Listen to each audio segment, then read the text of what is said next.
Hello guys, तो कैसे हैं आप लोग। उम्मीद करता हूँ बहुत ही अच्छे होंगे। तो आज के इस वीडियो में मैं आप लोगों को बताने वाला हूँ WH फैमिली के कुछ ऐसे वर्ड्स का यूज जिनको यूज करके सेंटेंस बनाते समय अक्सर लोग गलत सेंटेंस बना देते हैं और कहीं ना कहीं हो सकता है कि आप भी इन सेंटेंसेस को गलत ही बनाते हो।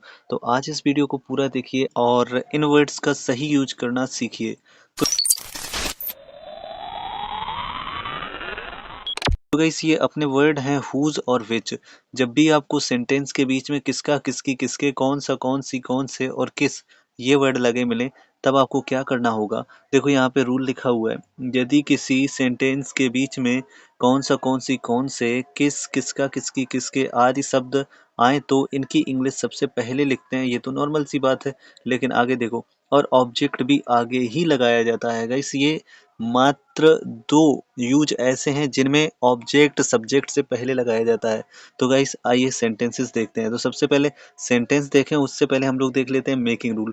तो गाइस मेकिंग रूल जो है ये भी बिल्कुल इसी तरीके से है। यहाँ पे देखो सबसे पहले क्वेश्चन वर्ड, फिर इसके बाद में ऑब्जेक्ट, फिर हेल्पिंग वर्ब, इसके बाद में सब्जेक्ट और अगर नहीं लगा हुआ तो नॉट, फिर बाकी बची जो भी हेल्पिंग वर्ब। अगर हेल्पिंग वर्ब के दो तीन पार्ट होते हैं तो पहला पार्ट तो यहाँ पे आ जाता है, बाकी जो पार्ट होते हैं वो यहाँ पे लगते हैं, फिर इसके बाद में वर्ब।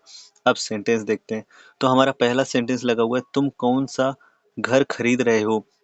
तो देखो गाइस मैंने क्या बोला, क्वेश्चन वर्ड और फिर ऑब्जेक्ट। तो क्वेश्चन वर्ड है कौन सा और फिर है घर, ये दोनों ही आगे जाएंगे। कौन सा घर यानी कि विच हाउस, तो इनको हमने विच लिख दिया फिर हाउस लिख दिया। अब हेल्पिंग वर्ब, तो गाइस हेल्पिंग वर्ब है आर, ठीक है ना। फिर इसके बाद में सब्जेक्ट, तो सब्जेक्ट क्या है, तुम, आर यू। और इसके बाद में अब लगाएंगे वर्ब, क्यों, क्योंकि रेस्ट ऑफ हेल्पिंग वर्ब और नॉट लगा नहीं हुआ है।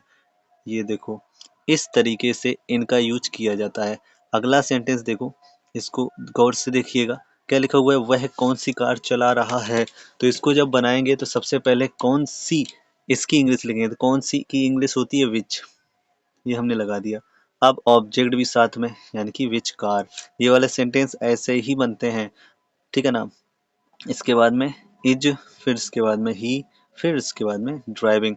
यानी कि रूल के हिसाब से चला जाए तो सबसे पहले क्वेश्चन वर्ड, फिर इसके बाद में ऑब्जेक्ट, है ना, फिर इसके बाद में हेल्पिंग वर्ब और सब्जेक्ट, हेल्पिंग वर्ब और सब्जेक्ट, इसके बाद में वर्ब, ठीक है। और अभी देख लेते हैं कुछ और सेंटेंसेस को। तो यहाँ पे थर्ड सेंटेंस है, वह कौन से गांव में रहता है। तो यहाँ पे सबसे पहले तो कौन से की इंग्लिश फिर गांव की।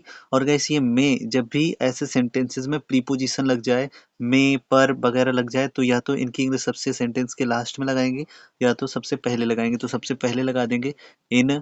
अब लगाएंगे कौन से की इंग्लिश, तो विच। फिर इसके बाद में ऑब्जेक्ट तो विलेज, इन विच विलेज, ठीक है ना। और रह रही है तो इज शी लिविंग। ओके, इस तरीके से। अगला सेंटेंस देखो, तुम किस क्लास में पढ़ते हो। प्रेजेंट इंडेफिनिट टेंस है, इसको बनाएंगे तो सबसे पहले मे की इंग्लिश इन, फिर किस क्लास यानी कि विच क्लास, इसके बाद में डू, इसके बाद में यू, इसके बाद में रीड। अगला सेंटेंस देखो, तो अगला सेंटेंस है, वह किसका पेन ले रहा था। तो सबसे पहले इसी की इंग्लिश लिखी जाएगी, किसका पेन यानी कि हुज पेन, ठीक है ना। इसके बाद में रहा था तो वॉज, ठीक है।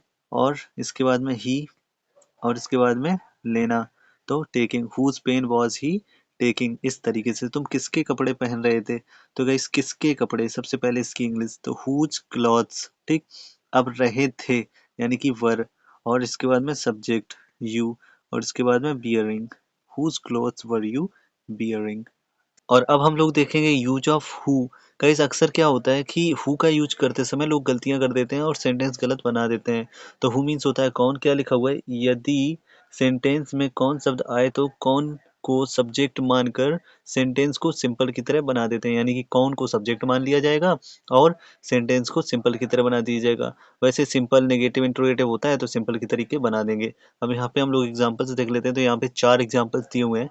पहला है प्रेजेंट कॉन्टिन्यूअस, दूसरा है पास्ट कॉन्टिन्यूअस, तीसरा है फ्यूचर इंडेफिनिट और अगला है पास्ट इंडेफिनिट। तो इन सेंटेंसेस को बिल्कुल सिंपल की तरह बनाइए। देखिए पहला सेंटेंस बनाएंगे तो प्रेजेंट कॉन्टिन्यूअस मैं ऑलरेडी आप लोगों को बता चुका हूँ। तो प्रेजेंट कॉन्टिन्यूअस की तरह बनाइए, सब्जेक्ट लगाइए, हेल्पिंग वर्ड लगाइए, वर्ब में आईएनजी और ऑब्जेक्ट। चलो बनाओ।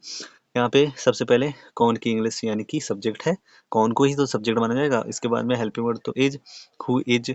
अब इसके बाद में बुलाना यानी कि वर्ब, और वर्ब में आईएनजी, तो बुलाना होता है कॉल, और कॉल में लग गया आईएनजी। इसके बाद में लगाएंगे ऑब्जेक्ट, तो ऑब्जेक्ट है तुम्हें। इस तरीके से सेंटेंस बन गया, ठीक है ना।